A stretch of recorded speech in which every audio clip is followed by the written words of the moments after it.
Assalamualaikum warahmatullahi wabarakatuh. Perkenalkan saya Irfan Iswandi dari Institut Agama Islam Al-Zaid Indonesia, YAI Al-Aziz Indramayu.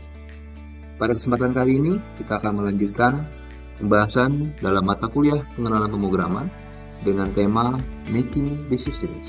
Adapun capaian pembelajaran lulusan yaitu mampu memformulasi konsep-konsep teoritis tentang edupreneurship, praktek edupreneurship, inovasi bisnis pendidikan, manajemen pemasaran, manajemen pemasaran pendidikan, bisnis digital, dan bidang usaha pendidikan di madrasah ibtidaiyah atau sekolah dasar yang kreatif, inovatif, berbasis budaya toleransi dan perdamaian. Adapun capaian pembelajaran mata kuliah, itu mahasiswa mampu mengevaluasi konsep decisions dan operator pembanding. Sedangkan deskripsi singkat mata kuliah ini, bahwa mata kuliah ini mempelajari konsep dasar pemrograman komputer menggunakan bahasa Python, dengan fokus pembelajaran mencakup analisa logika pemrograman, struktur kontrol, fungsi, dan struktur data dasar.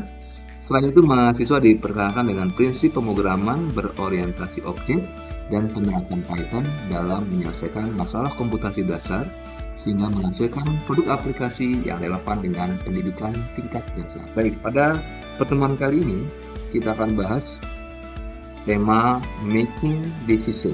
Bagaimana membuat suatu keputusan di dalam pemrograman menggunakan Python. What is this unit about? Apa yang akan kita pelajari pada unit ini? In this unit, we will learn how decisions are made in programming using selection statements. Di dalam unit ini kita akan pelajari bagaimana decision akan kita buat menggunakan bahasa pemrograman dengan statement selection, ya. You will learn how to write a program that uses selection, including comparisons and if statement. Ya.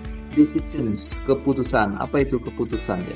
How many decisions do you make a day? Ya. Berapa banyak keputusan yang kita buat dalam satu hari?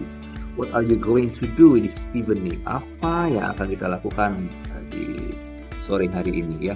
Making decisions with if statement, ya. Bagaimana kita membuat keputusan menggunakan statement if di dalam bahasa pemrograman, ya. Computers store and process data in binary. Jadi komputer itu menyimpan dan proses data dalam bentuk binary, ya. Binary can only be one of two values, one or zero, true or false, ya. Jadi binary itu hanya ada satu dari dua nilai, ya, satu atau nol, true atau false, gitu, ya. Decision in programming also need to follow this pattern, ya. Dan dalam pemrograman, decision juga mengikuti pattern ini, ya. Pattern ini di mana hanya ada dua kemungkinan, ya. Decision must have two possible answer, true or false. Berikutnya kita pelajari ada namanya comparison operators, operator pembanding. Seperti ini, ya, diawali dengan if 10 equal to 12. Ini adalah statementnya, comparisonnya menggunakan tanda equal to, lalu titik 2. Ini digunakan sebagai tanda berakhirnya pembanding, ya. Lalu masuk ke dalam nih, ketika ini bernilai true, maka yang menjorok ke dalamnya akan dikerjakan, yaitu print equal dan print tulisan this runs when the condition is true, ya. Nah, ketika sudah tidak menjorok lagi, ini artinya sudah berakhir perintah if-nya, makanya akan jalankan print tulisan nanti this code is outside of the if statement, ya. Kita akan coba praktikkan penggunaan if statement dalam bahasa pemrograman Python, ya. Silahkan dibuka softwarenya menggunakan idle. Kita coba di sini if 10 equal to 12. Berarti 2. Di sini kita print misalnya sama dengan, ya. Jadi ada tanda buka kurung, tanda petik, lalu ketik sama dengan, tanda petik lagi, tutup kurung, ya. Ya, sini ada print lagi, misalnya ini di dalam if, seperti itu, ya. Kemudian kalau kita tekan backspace lalu kita ketikkan sejajar dengan if, artinya ini sudah di luar dari if, ya. Saya kita print, tuliskan print misalnya selesai, ya. Nah, maka nanti akan dicetak tulisan selesai, ya, walaupun di sini bernilai true atau bernilai false, ya. Coba kita simpan, lalu kita coba run modul, maka di sini tentunya selesai. Mengapa? Karena 10 tidak sama dengan 12 ya, artinya bernilai false, maka ini tidak akan dikerjakan. Dia langsung mencetak selesai.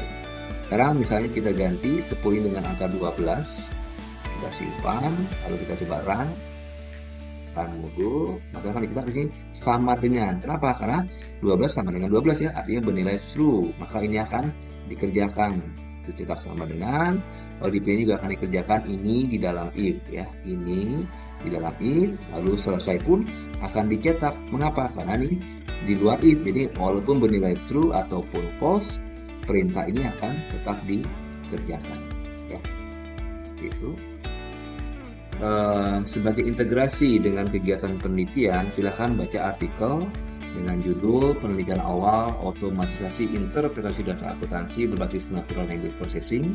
Ini yang ditulis oleh saya sendiri bersama teman-teman ya, di dalam Jurnal Siswa Informasi volume 5 nomor 2 Oktober tahun 2013. Silakan dibaca dan kemudian dicari penerapan konsep decision pada artikel tersebut ya. Silakan ini kerjakan, dicari untuk menguji pemahaman mahasiswa semua mengenai statement if ya dari artikel ini. Kemudian terkait dengan integrasi dengan kegiatan pengabdian kepada masyarakat, silakan para mahasiswa boleh per orang atau per kelompok mendatangi kantor desa sekitar untuk melakukan pendataan kebutuhan sistem aplikasi desa ya. Silakan ditanyakan kepada aparat di desa tentang kebutuhan aplikasi desa. Nanti kita akan coba kembangkan setelah pemahaman mengenai dasar-dasar pemrograman ini bisa kalian kuasai ya. Nah, terkait dengan moderasi beragama, ketika nanti berkunjung ke desa tersebut juga sambil diamati, kemudian juga boleh dilakukan wawancara sederhana untuk mengetahui bagaimana pemahaman mereka mengenai moderasi beragama ya.